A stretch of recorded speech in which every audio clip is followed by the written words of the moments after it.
Ships or Shipsy? Only you can decide. Find out more at shipzorz.com.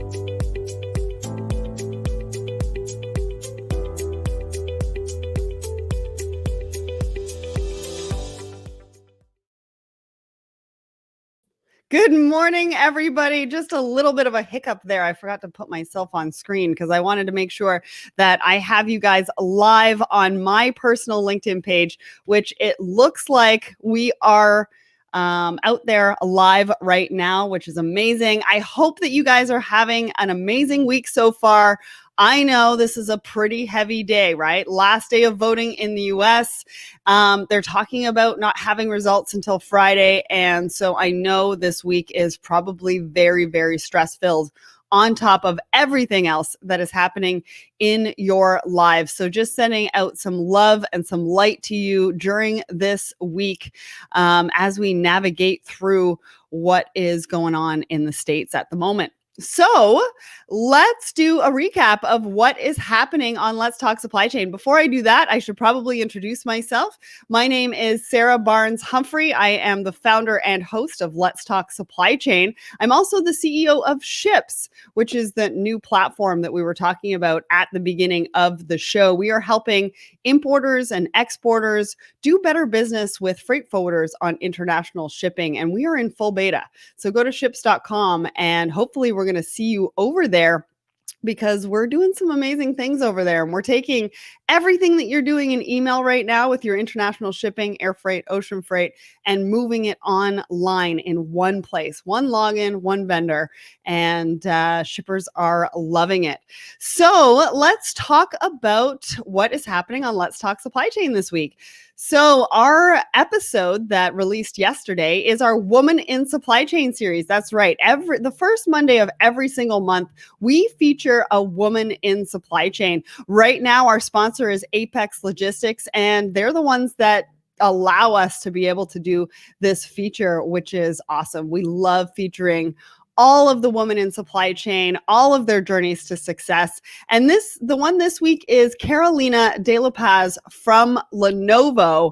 And her journey is amazing. Her passion for supply chain, what she's been through, what that's looked like, her advice, her perspectives on the industry. So if you haven't checked that out yet, it was released yesterday. It's episode 153. So we encourage you to go and check out that episode wherever you subscribe to the Let's Talk Supply Chain podcast, Spotify, Amazon Music, Apple Podcasts, you name it, we're there. So go and check out that episode. You can also find it under podcasts or Women in Supply Chain at letstalksupplychain.com. We should also talk about the new mini series that we have starting this week. So last week we finished our IANA mini series talking about what intermodal means to you. And this week we're starting a mini series with Fastenal. That's right. I mean, everybody is familiar with their logo, with their branding, but I'm not quite sure you know exactly everything that they do. And you're probably wondering, what does that have to do with supply chain? Well, you're going to have to tune in to find out, because the mini-series is called Not Just Nuts and Bolts for a reason. They are heavily into supply chain. They are heavily into partnering and collaboration. And I cannot wait for you to hear what we have put together as far as this mini-series is concerned. So stay tuned for that. That one comes out on Thursday. What else do we have? So we have some live events coming up. So on November 17th, we are doing a lunch and learn with Blue Jay Solutions. Last year, they did some research, actually, based on the next generation of supply chain. They interviewed a bunch of people. The research has come back. It's amazing research. And so we're going to be talking about that for an hour on November 17th as a bit of a lunch and learn. And hopefully we can see you there. This is the event page. You can sign up for the event. It's actually going to be a live event. So we're going to be live on Facebook, Twitter, LinkedIn, my personal LinkedIn, YouTube, all over the place. So you'll be notified once we go live with that one.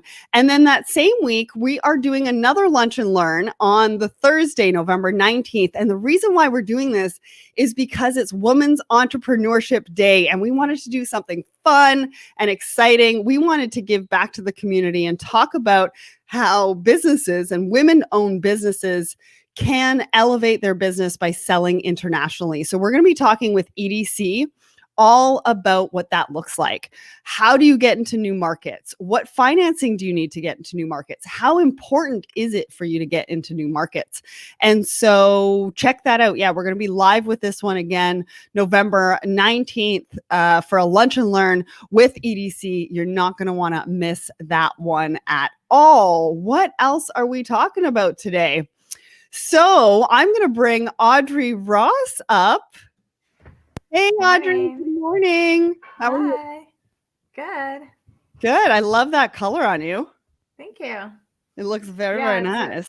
It's a pretty great day here in Toronto. So I was like, I'm going to put lipstick on. I'm going to put hot pink sweater on.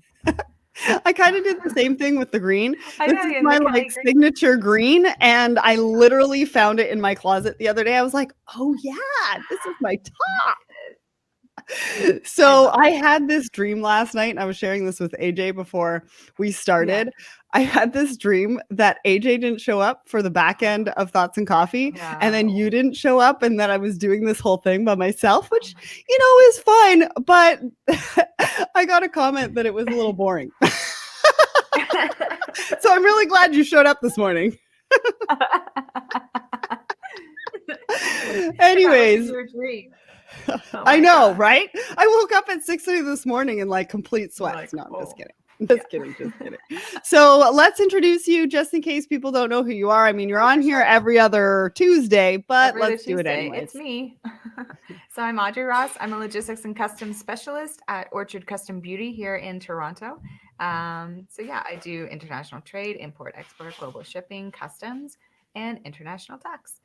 Awesome. All the things that it takes to get your stuff around the world. That's right.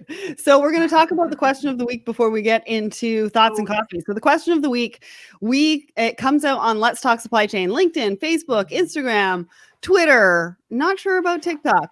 But we ask this question every single Wednesday. If you want to be featured on an upcoming episode, I implore you to go and comment on the Let's Talk Supply Chain post that comes out tomorrow morning.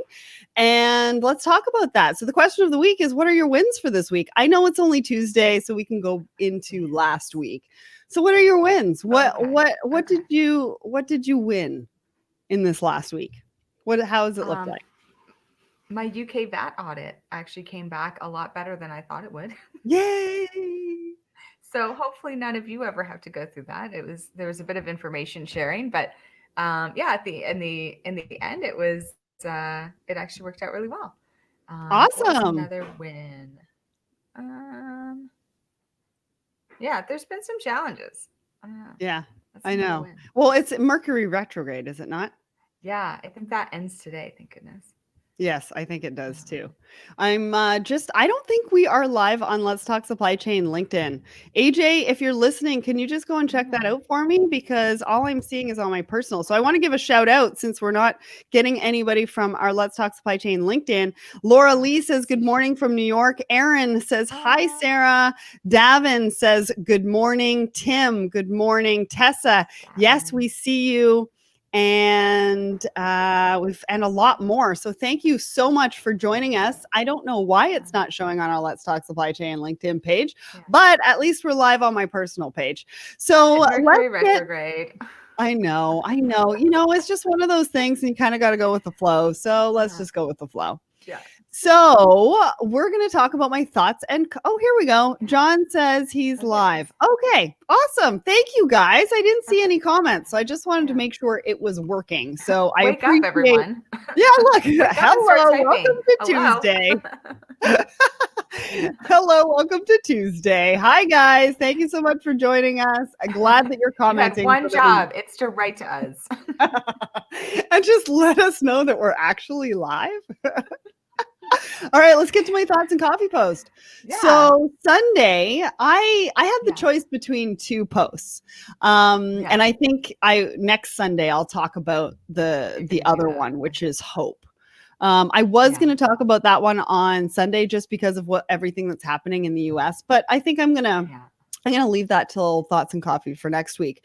But Yeah. this week, I decided to focus on burnout. I was reading an article by The Hustle about burnout, and it's so very, very real. And I realized that through all of the stats and the numbers that they were providing in this article was how real it actually is. I mean, we talk about Zoom burnout, right? Because everybody's on Zoom now. We talk about being at home and in lockdown and not really being able to travel anymore and things not being the normal. And so burnout, I think, is even more real right now because we're spending so much more time at home, and the expectations of ourselves and sometimes of our employers are just getting to be a little bit much. So what did you think about this post? Oh my gosh, so timely. Because I think I was thinking that last week. I know, I've had like this, just it's been so busy, and I keep saying it's so busy. And really, I think like I'm just at my limit, of what else I can kind of manage. Because instead of, with COVID, with the situation, instead of sort of having orders that are sort of on track and moving as expected, we're used to managing, a high volume of orders, fine, but they normally hit their checkpoints, and it's very reasonable and expected timelines. And right now, literally every project has to be double checked and rechecked. Where is it? What's going on? What's happened now? Because there's every checkpoint, from port to port has congestion, and it just seems to be getting worse. So then any new project we have, instead of just like approving a booking and it's no problem, it's like, oh, okay, what's happening with this one? Where's your timing? Like what we have to just double check everything. And then that's just work, right? And then there's like personal life, and like, am I getting my laundry done? Am I remembering to eat any vegetables? I don't know, and so it was so timely for me. And one of the things I was reading this book actually, and I listened to a lot of audiobooks, and literally this morning in the car, the line she said was, we often expect burnout from people who are like high performers. Right. We sort of have this expectation that burnout is something that people who happen, but I'm not a high performer. I'm not one of those super productive people.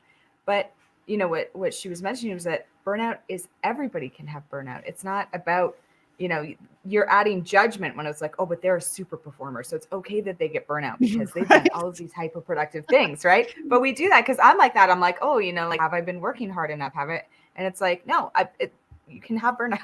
Like anybody can have it, it's normal, right? And it's and that's trying what to sort it out. Yeah, and that's what some of the stats were saying, right? They said 76% of employees have experienced some type of burnout. And the effects of that is being anti-productive and making mistakes. And so I think, and also what they were talking about was working from home makes it a lot more difficult for leaders and people to recognize burnout. And so it makes it even more important that we're communicating effectively, or that we're creating those safe spaces for people to feel like they can go to you and say that they're experiencing burnout. And one of the other reasons why I wrote this, and not worry about it, not worry about the repercussions, right? Being able to talk about it and being able to take that time that they need. And one of the other reasons why I wrote this on Sunday is because I've been experiencing burnout. Like I have been working all out, and with not being able to travel, not really being able to wind down and, see other people and that kind of stuff. I was really struggling to figure out what that activity or what that looked like for me to really recover from that burnout. Well, Saturday made the world of difference for me. And I'm going to tell you why. I watched This Is Us season premiere. I had a little bit of a cry, right? I got the emotions out. I went to bed. I slept for an hour, got up, watched a movie, went back to bed, slept for an hour, and then I watch shows in bed for the rest of the day. And Yeah. I am 3 days out from that day, and I am feeling energized. So Yeah. I'm just bringing up that example Yeah. because I think that it's really, really important that we're able to take that time and do those things that we need to do to recover from that burnout. It's one thing to be aware of it. I mean, Yeah. that's kind of the key to all of this. But You're like, what's going on? Oh, this is what's happening. yeah, it's another to really say, no, I don't want to see anybody today. Or if you can, you know what I mean? Just really take a day of rest to be able to recharge, reset, and get back into it. I think a lot of us, so we use things like going away. We We do. use things like I our know. friends making Yeah. these plans, and in COVID, that's like completely wiped out. So Mhm. all of my usual coping strategies for stress, Yeah. going to the yoga studio, can't do that in Toronto right now. Seeing my friends, I can only see a couple of them really in Outside person, right? in the cold. Outside, and it's getting pretty cold here at 5C today, high of 5C. And then like traveling, like you'd have those mechanisms where you're like, it's okay because like for me, it's like I can see where the break is. I'm like, I know that I can work for the next 3 weeks because, on Yeah. Friday, November, whatever, I'm getting on a plane and I'm out of here. Yeah. We don't have that. So We I don't think have it. even it's more important now than ever to just pause and sit with yourself and be like, okay, what are things that aren't travel, that aren't friends, that aren't this, that can actually make me feel better? And it's like I've been taking more baths than normal, Yeah, me like, too. or than I used to, because I'm like, that's a thing that I'm like, I can do that. It's in my house alone. Like, Yeah. and it's there. I don't, it's something I can do during COVID. Yeah. And, there's other things where you're like, I'll pick up a book and I'm like, I can read for an hour, but we all have to kind of stop and regroup because we really, when the pandemic first started, you just kind of tumble into it and it's like react. And now we're at the point where you're like, okay, like I've taken on all of these commitments or all this work because I was reacting. And now it's time to, now is our time to regroup and reshuffle and figure out like our sort of new or hopefully temporary coping Yeah. strategies. Absolutely. Just to say hi to a couple of people over on my personal It's LinkedIn. Liliana. Nairobi from Panama is here. Tyson from Palette Alliance. I see you. We've actually got a webinar coming up, so I'm super, super excited for that. And then we've also got Colin Russell who says self-awareness is very important. And who else have we got? We've got Joe. He's new to the show. And Ankit as well. So thank you guys all for joining us. We are now going to get into the supply chains trends. We've only got about 13 minutes. We've got a lot to cover. So let's get to the first article. So this article is for Audrey. We all know that Audrey wants to spend her money to go to space rather than paying to buy a house. So I wanted to bring this one up. We actually posted it on Let's Talk Supply Chain, I think last week or so. And it talks about how Alyssa Carson is the 18-year-old in training to become the first human to Mars. So let's talk about this because I know this is something, true to your heart. Well, I think she knew from a young age this is what she wanted and just kept going for it. And I love hearing about people like that. I was not one of those people, but I love hearing about people like that who had this idea in their head, like that's what they were going to do. And then they just literally did everything they needed to do to make that happen, right? They just were so fixed in this, like I'm going to be, become an astronaut.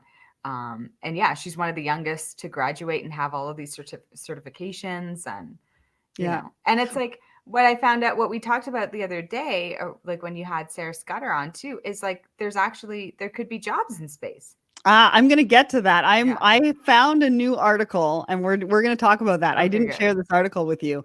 But one of the things that I want to get to in this article, which I thought was interesting, was one of the main reasons to visit Mars is to colonize the planet because the world's population could increase to 9.9 billion by 2050. And so we need to find another place to go is basically what they're saying. But what they're saying is that they're not sure if we want to go to a new planet, considering what we've done here. Yeah, and I love that point. Yeah. And what she's saying right now is that since Mars is further away from the sun, it's colder and we need to heat it up. We're doing this on Earth pretty successfully. So I guess we have that skill down. So she's very I feel intuitive. like that was a bit, yeah.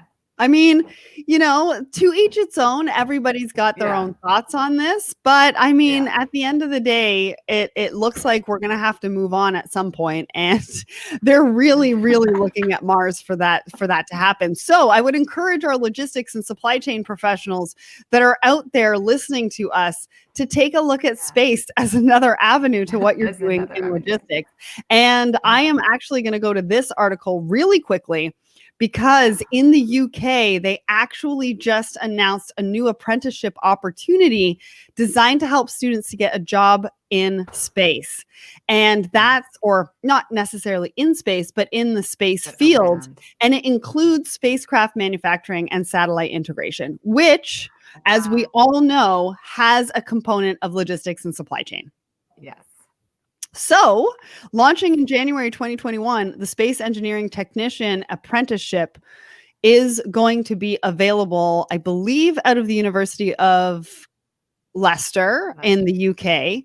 And it says that the space sector is hungry for engineers and technologists. I mean, at the end of the day, there are a lot of engineers in supply chain. And I'm sure that, all of those engineers that we have in supply chain could really do some good over in the space sector. They're talking about problem solving. That is a huge component to logistics. That is the one major key factor that we have as logistics and supply chain professionals in our repertoire that could help in the space sector. So anyways, I didn't really show you that article, but I wanted to bring that up. But I'm gonna have to look at it after now thoroughly, and move to the UK. And just one quick note: if you're looking for a really fascinating book about the astronaut experience and about NASA and their problem solving, like from an organizational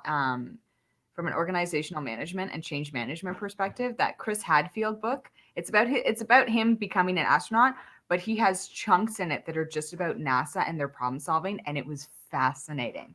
So definitely read that one. Awesome. I love that recommendation. So our next article I thought was really interesting because they, Nikkei, I don't know how they actually pronounce that. Yeah, Nikkei. But they surveyed Japanese executives about supply chain specifically. And the numbers that come out of this, I don't know about you, but the numbers that come out of this article are astronomical. Yeah. And we're talking about Japan. I mean, they're the founders of Lean, are they not? Yeah. And the just in time, that was all out of Toyota. Was it the Toyota founder? Someone will correct me in the comments, but who came up with the just in time, right? I'm like, you guys will fix it for me. So it's for that, their whole mindset, right? They were the foundation of a lot of our supply chain strategies and processes. So I would now what their results are. Yeah. So there are a lot of stats in here, and I'm only going to cover a couple because obviously we still got one fun article coming out of Halloween that I wanted to cover. So I would encourage you to go and click on the article in the comments to really take a look at this. But some of the fascinating numbers that I was seeing in this was that of companies that operate factories in Japan, 72% cited a need to alter supply chains. Then they were asked what they were intended to change, and 65% said that they want the ability to switch sources with greater flexibility in case of crisis. And 57% said they will stop purchasing from a single country in order to diversify sources. I mean, we've been talking about that for a while. However, these numbers are huge. Right. It's not a big population, but to see that they're all sort of on a similar mindset and wavelength is interesting. Well, and that's what I mean, right? Like leaders are tasked with taking a look at their supply chains and what are we going to do and how are we going to diversify? Are we going to diversify? And now you're looking at execs from just Japan. Yeah. And almost all of them are on board. Yeah.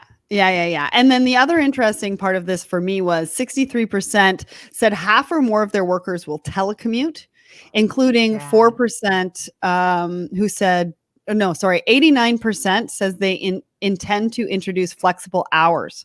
So they reduce the amount of people within their facilities. Yeah. Something fascinating for me, which maybe a lot of people don't realize if they don't do international business, when you do business in Canada and the US, you don't have to do this a lot of stamps. When you do business with Asia and other countries, there's a lot of either you have your own, like a company chop or a company stamp. So I'm always asked to like put the company chop on it. And I'm like, the chop for Ontario is like, you can't even, it's it's a hassle. So it's like we have an address stamp that we use, and I put my signature in it, and that seems to work. But what I found interesting here was 61% plan to allow internal paperwork to be handled online, which is a change in this practice of stamping seals, which is massive, because I'm telling you, if you deal with certificates of origin, like those have to be sent out to somebody to be signed. And not that you want to lose that verification and security piece, but that the recognition that, okay, me like literally I physically have to be where our stamp is, right? And like stamp it and sign it. And, so I have to pop into the office to do this stuff, right? Which is inconvenient. Yeah. Well, and the other thing that they were talking about, actually, I can't remember. I have to go back to the article because I just lost my train of thought on that one. But go to the article, read it, because the percentages are crazy. What they're talking about in their supply chains, working from home, online documents, that kind of stuff. So go and check that out. So our last article I thought was kind of fun because Halloween just ended. And I came across, I know it looks really strange, and I'm sorry, for anybody out there that gets a little bit queasy, but early in the morning. You what? Early in the morning, like early in the morning. But what they're talking about is a different way of having funerals and stuff like that. And so there's this startup that has decided to take this on, and they're talking about how much land and how much of the earth that this process of cremation and burials and all of that, and respecting our loved ones that have passed on. So what they're saying is cemeteries take up 1 million acres of land. Caskets destroy 4 million acres of forest a year, and burials collectively use 30-meter boards of wood and 800 gallons of embalming fluid every year. So what she's trying to do is transform the way that we respect our loved ones that have moved on by recomposting. And so she's actually using a warehouse. And the reason why I'm bringing this up is because the warehouse aspect really brings in the logistics of it, right?